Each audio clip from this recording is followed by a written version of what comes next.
मुझे लगता है कि ये लास्ट नेल ऑफ द कफिन थी हुँ, कि भाई ये तो चीज़ गलत हो रही है और इससे पूरी की पूरी गैंग खत्म हो जाएगी और सब खत्म, और वो हुआ भी। हुँ, 93 ब्लास्ट के बाद में जो उतार आया है वो तो दुनिया ने देखा है।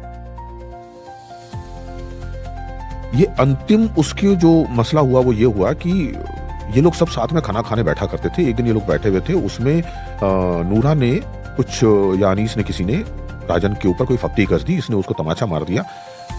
जिस हाथ से वो खाना खा रहा था उसी से तमाचा मारा था, उसको धोया भी नहीं, नीचे आया, अपने बंदों को फ़ोन किया कि मेरा पासपोर्ट, जितना कैश और 2 कपड़े लेकर के फलानी जगह पहुँचो। वहाँ से उनसे वो लिए, उधर से वो सऊदी या बहरीन कहीं गया, वहाँ से उसने सीधे फ्लाइट पकड़ी और फिर गायब हो गया। असल में अलगाव यहाँ हुआ, इस वजह से हुआ। ये कहानी जो है ये डी कंपनी के अंदर से ही छन कर रिस्क कराई है। हुँ। पर छोटा राजन और छोटा शकील ये डी कंपनी में शामिल कब होते हैं? दाऊद के साथ कब मिलते हैं ये पहली बार? तो बहुत पहले से ही थे। ओके। हाँ, काफ़ी समय से, मतलब शकील तो खैर पहले से ही था, हुँ, क्योंकि ये लोग सब एक ही इलाके के थे, तो डोगरी और उसके आसपास के इलाकों के।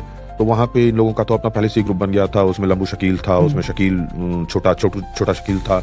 उस वक्त में बाद में एक लड़का और जुड़ा जो कि शकील था, जिसने कि छोटा शकील के नाम से फ़ोन करके लोगों को धमकियाँ देनी शुरू की, तो उसका नाम खोटा शकील पड़ गया। और ऐसे बहुत सारे लोग थे। फिर उसके इसी दरमियान जो है ये सहकार सिनेमा के बाहर टिकट ब्लैक करने वाला छोटा राजन जो है, वो बड़ा राजन के कारण हार्ट पकड़ चुका था, और दाऊद को पता चला कि ये मेरे इतने काम का आदमी है, तो उसको अपने साथ में जोड़ लिया था।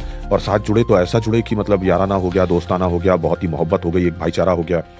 और यहाँ तक हुआ कि जब राजन की सुजाता निखालजे से शादी होनी थी, तो सुजाता की शादी जो है दुबई में थी, तो दुबई में शादी कैसे हो, वहाँ तो पंडित भी नहीं मिलता, और न ही वो जो मराठी मतलब वैदिक रीति के विवाह में जो ये लगाया जाता है सेहरा, वो मिलता है। तो वो कहीं-कहीं से कैसे-कैसे जुटाए गए, कहीं से पंडित इकट्ठा जमा करके लाया गया, और फिर इस तरीके से उनकी शादी हुई वहाँ पे दुबई में। और जहाँ तक मुझे याद पड़ता है, शायद कन्यादान दाऊद ने खुद किया था। अच्छा। हाँ, तो उसकी शादी की तस्वीरें भी बड़ी अखबारों में और सब छपी हैं, पत्रिकाओं में उस दौर में। तो ये बड़ी ही मतलब एक विचित्र सी ज़िंदगी थी उन लोगों की, और बहुत खूबसूरत एक रिश्ता बना हुआ था। वो रिश्ता जो है प्रोफ़ेशनल राइवलरी के कारण जो है वो डिट्रॉइट हुआ, खराब हुआ। कुछ लोगों की ये जलन कि मेरे से ज़्यादा बड़ा हो गया ये, भाई का ज़्यादा करीब हो गया ये, उस कारण से उन लोगों ने कान भर-भर के दाऊद को इसके खिलाफ खड़ा कर दिया। राइट। और दाऊद वो आदमी है जो कभी भी अपने जूते में दूसरे आदमी को पाँव नहीं डालने देता।